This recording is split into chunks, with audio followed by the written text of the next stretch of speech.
Chi, mga ka-RSP, sa punto mong ito ay pag-uusapan naman natin ang mga programa at aktibidad ni Pangulong Ferdinand R. Marcos Jr. dito lamang sa Mr. President on the Go. Audrey, pinangunahan ni Pangulong Ferdinand R. Marcos Jr. ang ceremonial energization of the Cebu-Negros Panay 230 kV backbone project kahapon sa Bacolod. Sa oras na makumpleto ang proyekto, asang mas magiging stable ang supply ng kuryente sa lalawigan. Binigyan diin din ni Pangulo ang kahalagahan ng matatag na power grid sa pag-unlad ng Region 6 at 7. Siniguro rin niya ang patuloy na suporta sa National Grid Corporation of the Philippines o NGCP at pribadong sektor para sa kinabukasan ng bansa. Nauna rito, nagsagawa si Pangulo Marcos Jr. ng aerial inspection sa Cebu-Negros Panay Transmission Line Towers na nasa kahabaan ng Bacolod-Gahit Transmission Line at Bacolod Station. Ayan na nga, good news nga yan, Chi. No? Pangako pa ng ating Pangulong Marcos Jr. na ang national government, ang local government units at ang pribadong sektor ay magtutulungan sa pagpapabilis sa pag-i-issue ng permit sa mga proyekto at enerhiya at pagkuha ng right-of-way para sa transmission lines. Bukod yan, Chi, sinabi naman ng NGCP na ang proyekto ay umaakma sa umiiral na Amlan-Samboan submarine cable na kasalukuyang ginagamit upang ikonekta ang energy supply ng Cebu at Negros Islands. Well, Audrey, ang unang yugto ng CNPI project ay nadagdagan ng bagong 230 kV transmission line mula Bacolod hanggang EB Magalona, habang ang second stage naman ay nag-upgrade ng Cebu Substation sa 230 kV level.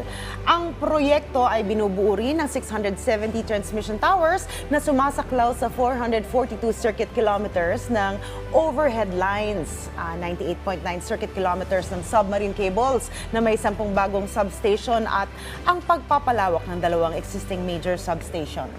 Well, kung maalala natin, Chi, ito, early this year, 2024, hindi naging mabuti yung pagsalubong ng taon para sa Iloilo at iba pang lugar sa Panay Islands dahil nagkaroon ng regular na mahahabang brownout na naranasan sa lalawigan.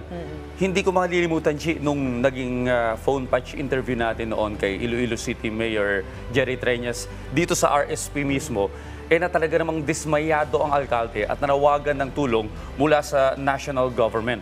Mantakin mo, Chi, ang Panay Island ay yung pang-apat sa pinakamalaking populasyon sa Pilipinas, tapos nakakaranas ito ng mahigit 10 oras na brownout kada araw. Naalala ko sa report ng PTV Cebu noon, Chi, may mga ospital na hirap mag-operate dahil walang kuryente noong Enero.